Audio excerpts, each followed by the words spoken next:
Hey everybody, how's it going? Today we're going to be going over and showing you how to install the eTrailer trailer hitch receiver here on our 2020 Hyundai Palisade. So this is what our trailer hitch is going to look like installed on our vehicle.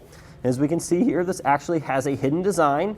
Now what I mean by that is the cross tube is actually going to be hidden behind the bumper here. The only thing we're going to be able to see sticking out from under the vehicle is the receiver tube. Now our entire hitch is coated with a black powder coated finish. It also has sort of a matte texture, if you will. And I really like that matte texture because it does a little bit better job in my mind of blending in with the vehicle and hiding nicks and scratches. So adding a trailer hitch to your Palisade, it's going to be an excellent idea because it's going to make your vehicle that much more versatile. Now there's a number of different things we can do with a trailer hitch, not just towing. If we wanted to free up some space inside the vehicle for us and the family on those long road trips, or if we wanted to hit the trails, we could easily attach either a hitch-mounted bike rack or hitch-mounted cargo carrier. So in regards to towing, our trailer hitch here is going to provide us with a 5,000-pound gross trailer weight rating. That's the amount we can pull outward on the receiver, and also has a 750-pound tongue weight rating, which is going to be the downward force on the receiver. Now keep in mind these capacities are for the hitch only, which is actually tested separately of the vehicle. Therefore, we do need to verify our vehicle's towing capacity in your owner's manual and abide by the lower of the two rated components, whether that's the vehicle or the hitch. So the receiver tube size on this hitch is going to be a standard 2" by 2", which is one of the larger options. The other more common one is the 1 1/4. Now with that larger receiver tube opening, we're going to have plenty of those accessories to choose from, such as ball mounts, bike racks, and cargo carriers. Generally speaking, there's a lot more options for the 2" than the smaller 1 1/4. Therefore, you're going to have plenty of accessories to choose from. So if we take a closer look at the side of the receiver tube, you're going to have our hitch pin hole, which is going to be a 5/8" diameter. Keep in mind the hitch pin and clip doesn't actually come with a trailer hitch, and that's because a lot of your aftermarket accessories such as ball mounts, bike racks, and cargo carriers are going to come with their own.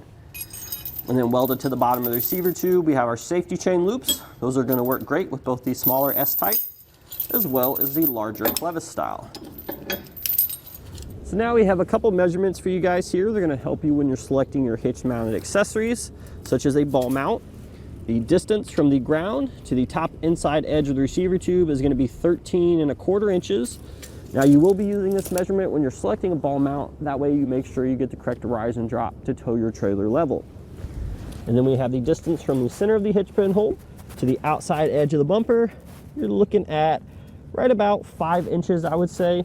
And that's going to be useful when you're selecting your folding accessories. That way you can make sure that while they're in the stowed position, they don't contact the vehicle. So in regards to installation, this is definitely something you guys can do at home by yourselves. You don't need a lift or a lot of specialized tools. You can do this on the ground, but if you have a set of ramps you can back up to, that'll certainly help you as well.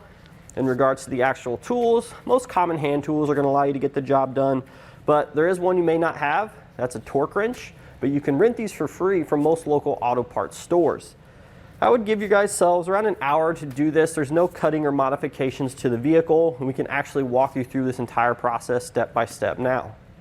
So the first step of our installation, we're going to be opening up the hatch on our vehicle. Then you're going to come inside the hatch. We're going to lift open our floor covering here. There's a nice little hook and loop so it can secure it to the seat so it's not falling down.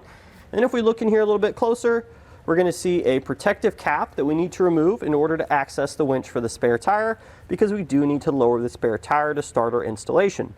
So we're just going to take a flathead screwdriver, just remove that little screw-on cap, and that's going to reveal the nut that operates the spare tire winch. So we're going to take a 21mm socket, and we're going to begin loosening that to lower the spare tire.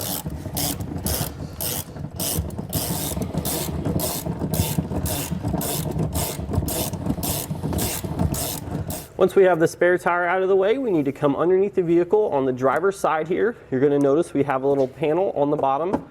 This is pretty easy to remove. We're going to have 3 push pin fasteners along the bottom edge, and there's a couple fasteners up top. We're just going to pull straight down on those. But these are pretty easy to remove, as we said. Just pry out that center section, and then the rest should follow.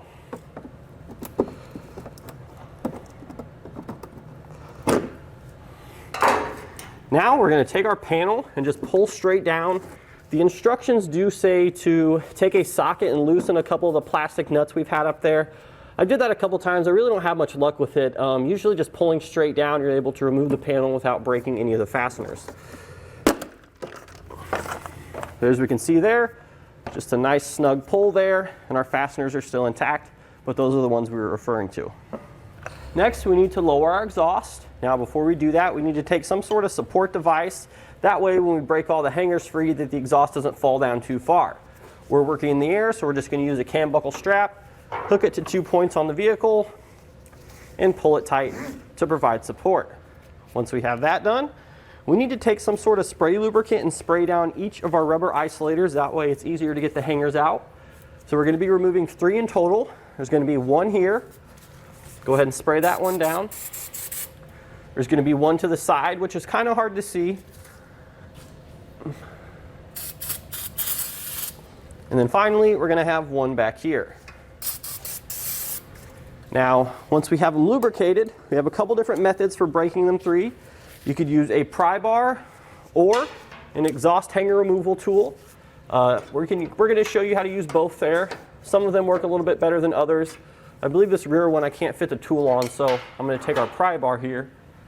I'm just going to find a point to wedge it against and then pry out just like that. There's that one. Now we have a couple more. This one back here, we can get our tool on.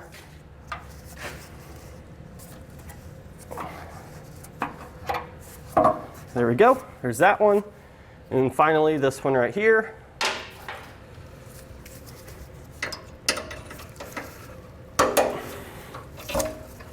And that's it. So now we're just about ready to lift the trailer hitch into position, but before we do so, we want to go ahead and get our hardware ready. Now the hardware is going to be the same on both sides, but we're going to grab 2 of our M12 hex bolts, the longer ones. We're going to place a 1/2 inch conical tooth washer on each of those. This is going to secure it on one side, and on the other side, we're going to need 2 more conical tooth washers and 2 of our M12 hex nuts.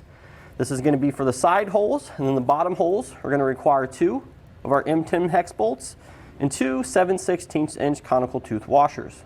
So once we get the hitch into position, we're actually going to be inserting our bolts from the inside of the frame out, starting with these 2 holes on the top there that'll be the same on either side.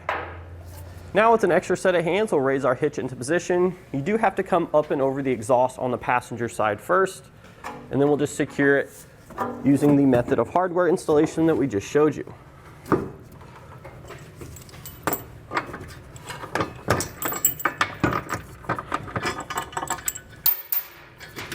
So it looks like we are getting hung up there on this little tab going down.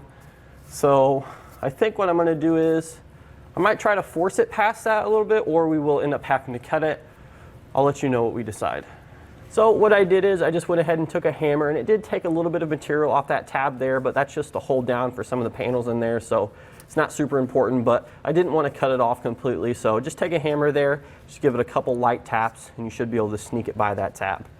So now on the outside of the frame there, on the other side of those bolts, you'll just simply place on one of your conical tooth washers and then thread on one of your hex nuts.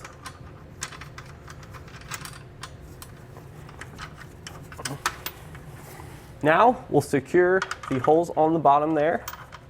So you may need to move the hitch forward or back in order to line up the holes. Ours lined up pretty good just as we put it on, so we didn't have to do any of that, but just keep that in mind if they don't line up or they don't want to thread.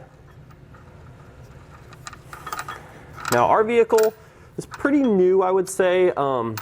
The holes on there definitely didn't have much in them, but if you find trouble threading these bolts on here, you can take a spray lubricant and a wire brush and just sort of clean those out as best as you can. But like I said, that's going to vary by application. Sometimes you'll have trouble, sometimes you won't.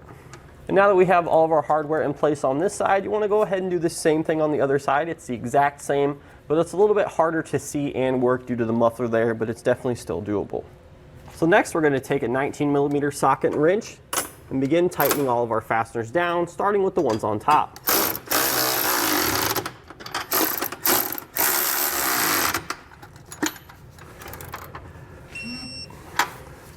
Now we have the 2 bolts on the bottom here.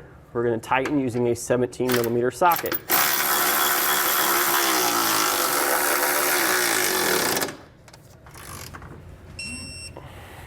So now that we have all of our hardware torqued down, we're going to go ahead and raise our exhaust back up into position, reinstall our panel over on the driver's side, and then raise your spare tire back up into position as well.